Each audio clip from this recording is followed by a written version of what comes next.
What's up, y'all? My name is Alan Sheriff, aka Alan the Sheriff of all things innovative, and this is the ATS Podcast. Here on the ATS Podcast, we talk about all things science, technology, and psychology related, and it's my hope that I'm making the world a better place, one new episode at a time. Let's get into it. So today is going to be a very special podcast episode because I wanted to focus particularly on the psychology segment. I want to focus a lot more for the next couple weeks on mental health and coping strategies and dealing with the loss of a loved one, especially during the COVID-19 pandemic. And so who better to have this discussion with me on the podcast today than my very own cousin, Sherri Jalloh. How are you doing today? Hi. Great. I'm really happy to have you on. I think this is going to be a really interesting discussion. She's an occupational therapist, a certified occupational therapist practitioner. I'm really happy to have her on the podcast today to get her perspective and talk a little bit more about some of these things that a lot of people have been dealing with. But first off, what happened to the cake? I couldn't find the cake at Auntie's house. Like, what? I'm starving here. Like, where's that cake at? Wait, which one? I thought you took the cake home, the ice cream cake. Oh no, the ice cream cake. Yeah, did you take that home? Yeah, what happened? Did you guys finish that? I have it here. Don't worry, you can come and get it. I didn't know. Did you like it? Yeah, it was delicious. I loved it. Oh, that makes me feel so good because I worked really hard on that. Yeah, I came over. I was looking all over it with. I was looking all over the house with Noah. He said you came to the house and got a different ice cream cake. No, that was the plain cake. That was the plain cake. Yeah, but I love ice cream cake though. I was looking for that one, but I'm gonna come get a piece after this podcast. Anyway, back to the subject. So yes, staying on subject here. So for a lot of people who don't know too much about occupational therapy, especially someone like me who's actually been very curious about the area for a while now, I was wondering if you could shed a little light about the area itself and kind of give me and the audience a better understanding of what exactly it is that you do and some of the work that's involved in your day-to-day, in the day-to-day workplace. Of course. So you'll hear occupational therapy, the word occupational therapy. And when I mention it to my patients or just people in general about, hey, this is what I do, they have no idea. They'll say, oh, you mean, because I'll say, oh, I'm an OT. And they'll say, you mean overtime? And I'm like, what? No. And then when I say, And then when I say, no, I'm an occupational therapist practitioner, I'm an assistant, and they'll say, I don't work, or I already have a job. And I'm like, no. So occupational therapy, to put it in the most simplest terms, is that we as the occupational therapy practitioners help you do what you want to do. It's goal oriented, whether that be life skills like going back to dressing, eating, those overall ADLs, IADLs, which stands for instrumental, which is like balancing a checkbook, or how can I say, cooking, cleaning, those types of things. Interesting.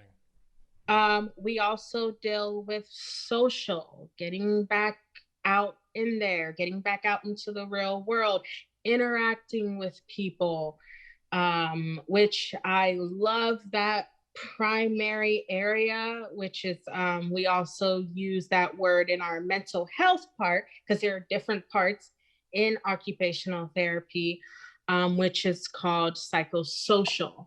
I remember when I was, taking my mental health class, we talked a lot about psychosocial. We learned a lot about it, group therapy, which made me so love occupational therapy, because we work in different avenues. To answer your next question, we work in schools, we work in rehabs, like skilled nursing facilities, hospitals, some mental health clinics that are in hospitals.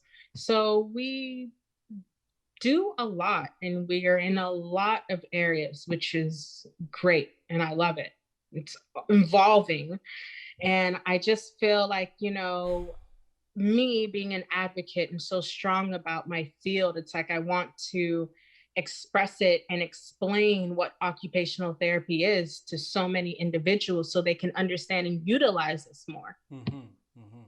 It's actually very beautiful. I every time I think of the term therapist, I always think of someone that's helping someone, but the first image that comes into my head is someone just simply laying on a bed and simply telling their problems to another individual. But what you said was, I thought was very powerful and interesting to me, because I didn't realize that occupational therapy was so encompassing.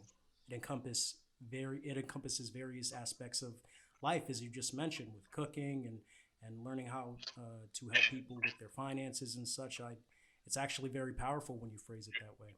I actually want to I want to pivot a little bit quicker into a question that I believe a lot of people have probably been waiting for ever since they hopped on this episode, especially given the recent experiences that we've just had happen in our family with the loss of one of our loved ones, my uncle and your father.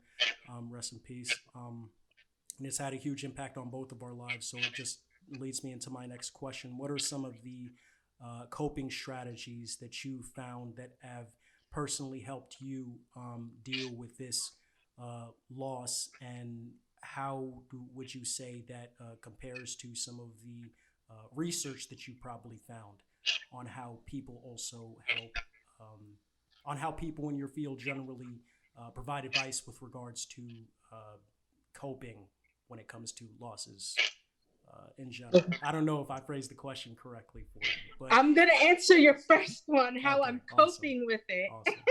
and then I'll ask you to phrase the second question. Gotcha. So, coping.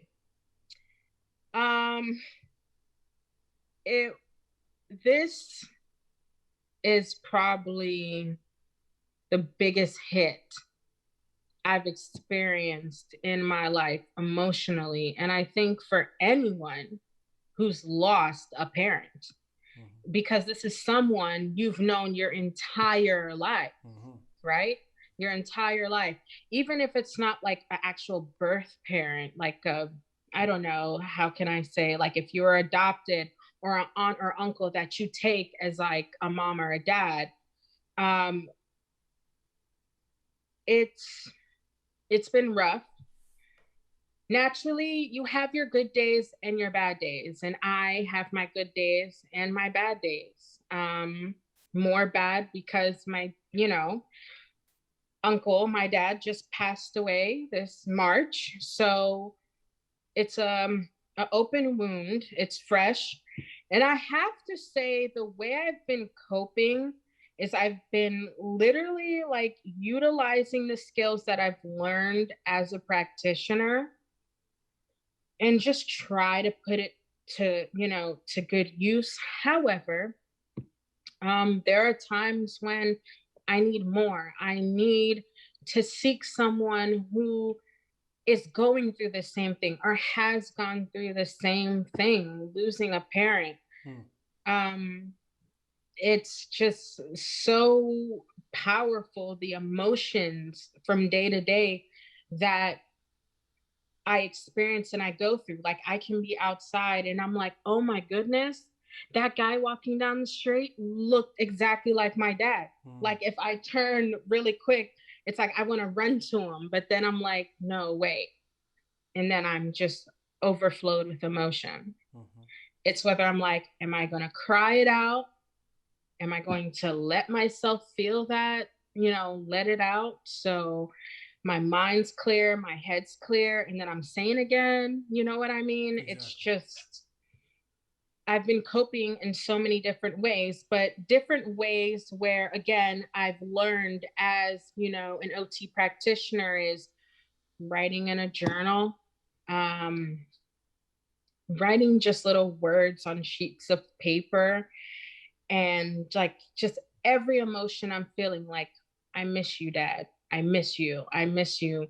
Talking to my sister, talking to a loved one.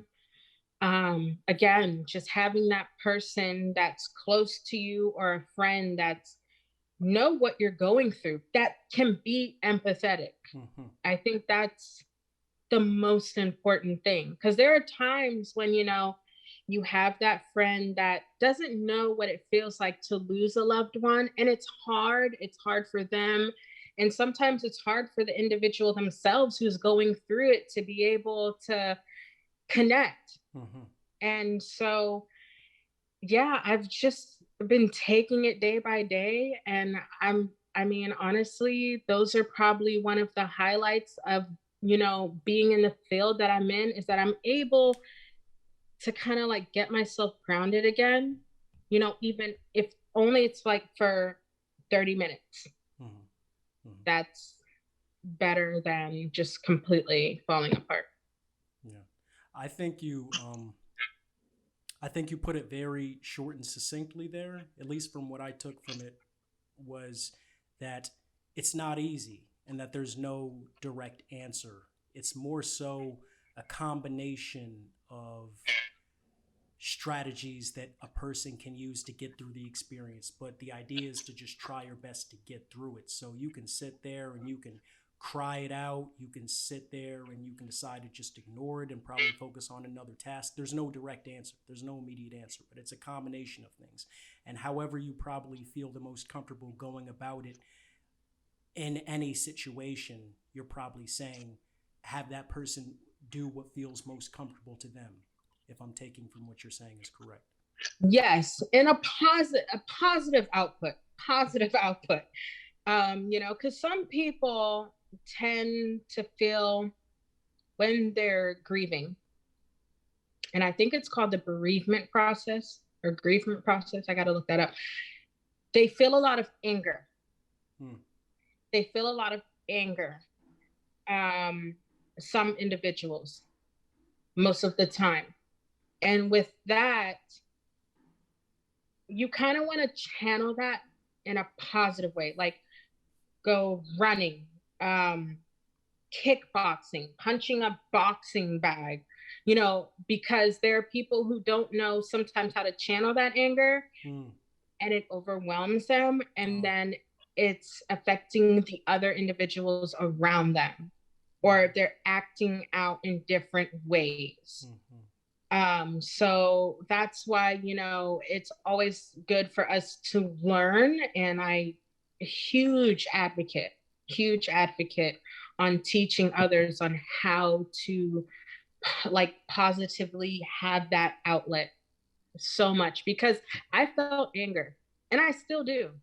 I'm not gonna lie. I still feel anger. But how much do I allow that anger to overcome me? That's the question. And how do I deal with it? And someone once told me, you cannot, don't let anyone put a date on how long you grieve.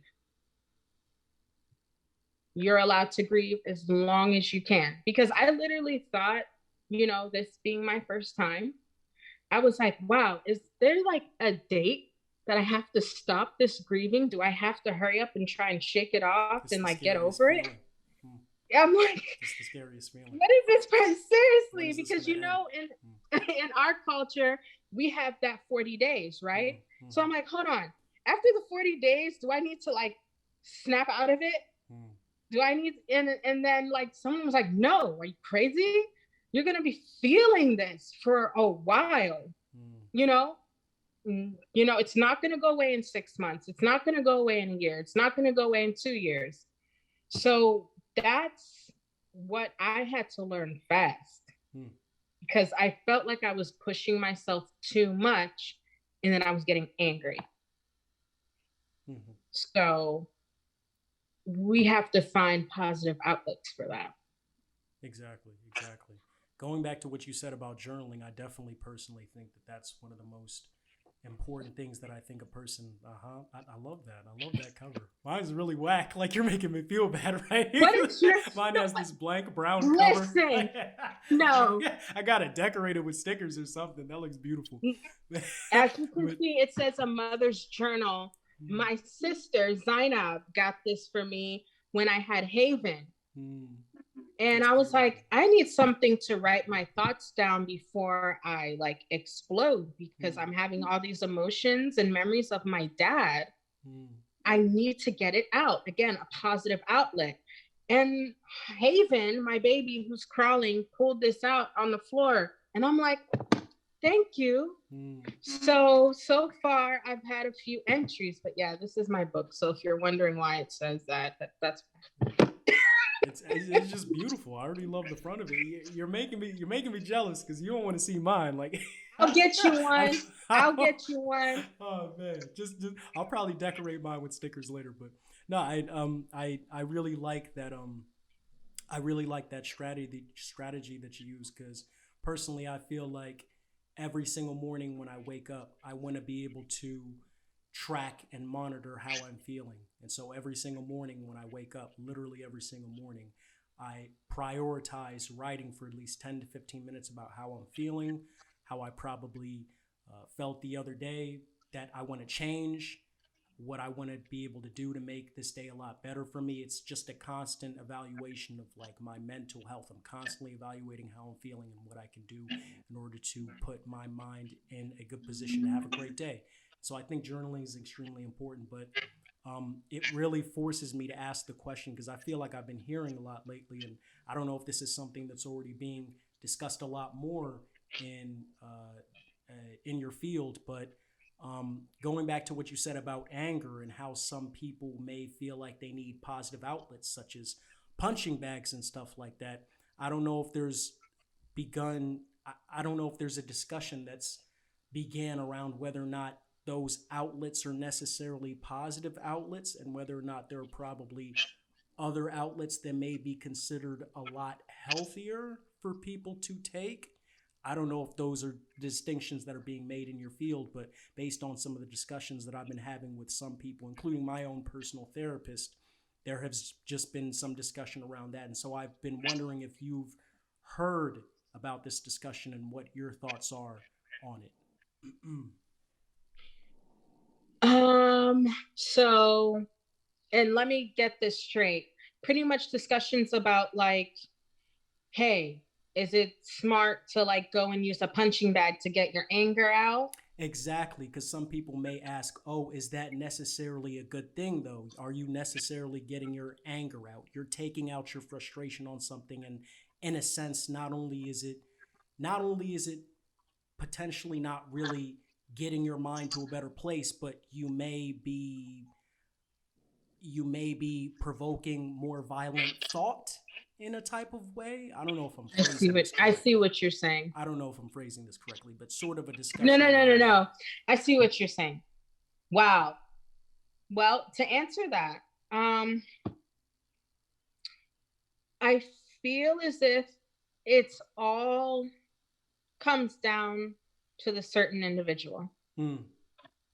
If you know a person or a person knows themselves and they tend to, and they're working on anger management. And a lot of anger management classes, what do? They tell you like, go get a punching bag, or they'll give you these weird little soft spongy bats that you can hit things with, you know what I mean, to just get out that frustration, get out that anger.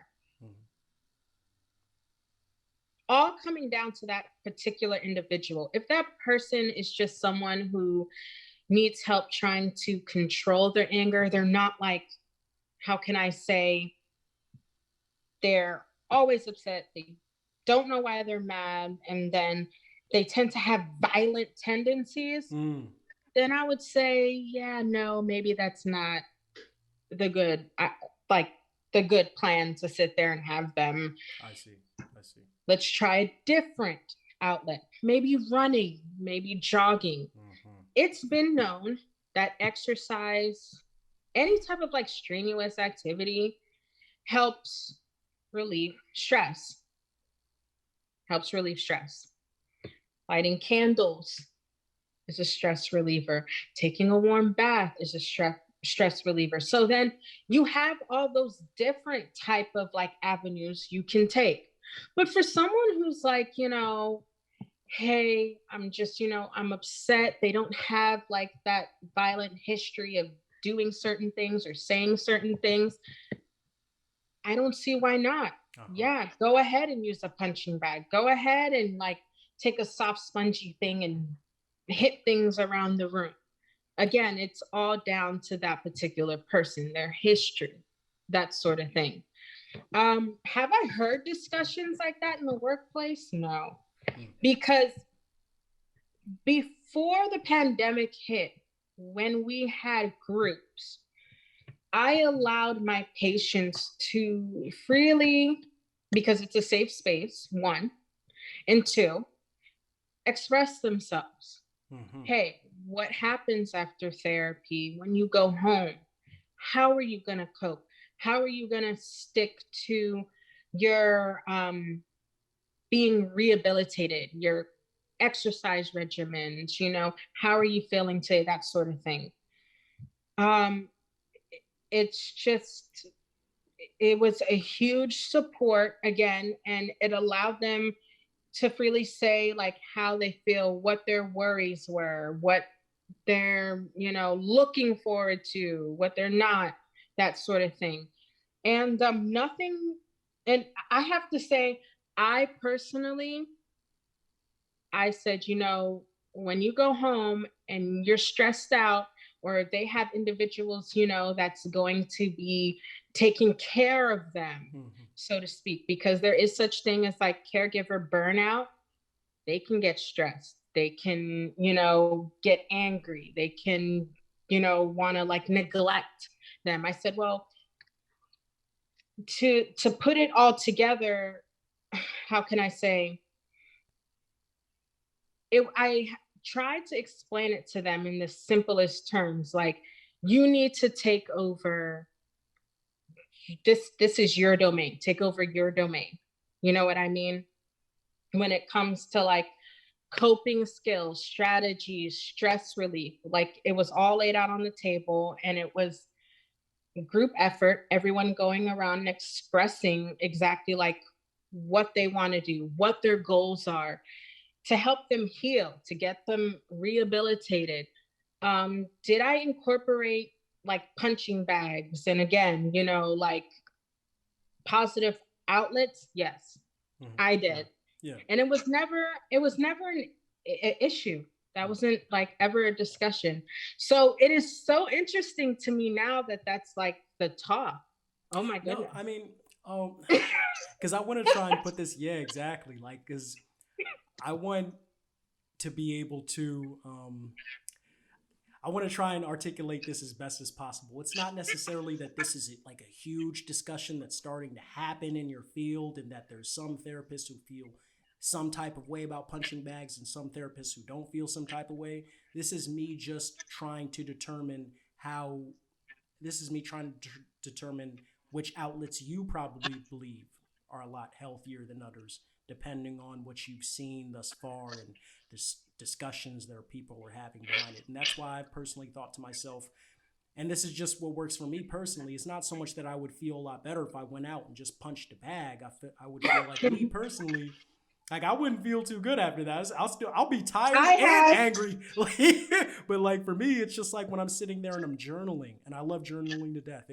It's my go-to. So I guess that's something I've just found for me. It's like when I'm sitting there and I'm journaling and I'm talking to myself and I'm having a real honest conversation about myself, and nobody's judging me, and I'm finding out all these different things about myself, I can address all these issues. And that's why I guess it's just bias, which is why I kind of asked the question, because I didn't know if there were studies that began to unveil whether or not there were healthy coping strategies and healthy stress relievers that will probably tower over others. So that's the only reason why I wanted to bring the discussion to the table. It's not so much that, you know, I have some crazy dude in my ear telling me, oh, this is better than this and this. Like, who was that?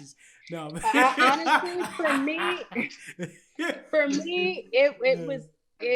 was healthy. And I have to say, it's so weird how we're talking about this, because I tried for the first time an actual kickboxing class where they had the punching bags. I think it called free hanging from like this strong metal rod. And I have to say, I was like, oh my gosh, are my hands ever going to be the same? Because It's a lot of punching. I took the punching class. I didn't actually do the kickboxing yet, but it was awesome. Oh, wow. I felt great afterwards. Wow. I felt like I literally, that whole burden, that whole load, all that emotion that I've been just holding in, everything, it just went out. It was great. I recommend it. Well, shoot, I'm starting to feel like I should probably try this, because maybe the problem was just with my fists. I should use my feet. Maybe there'll be a difference. But no, yeah, thank you so much for coming on the podcast today, Sherri. I really appreciate it. Love you. Thank you so much. Do you want to tell the viewers a little bit about where they can find you? Oh, yes. Oh, my goodness, where they can find me. Well, I mean, I guess this is a great time now to say it on your podcast show. I am actually creating a support group. It's gonna be called the Sheriff Support Group. Beautiful. Named after my dad, Sheriff. And it's pretty much for everyone of all ages who's lost a loved one to come on. It's gonna be on Zoom for right now due to the pandemic, and we're trying to see how things are gonna go. So for right now, it's going to be on Zoom. And for them to just come in again and talk, and we hear each other and we feel each other and heal and go over different strategies. So it's going to be fun. It's going to be great. Awesome. But maybe something more specific, social media? So yes. When it's going to be coming up in the next couple of weeks, and I'm going to send you my information so they can find me on your page, on your social media page, on your put that joint in the description.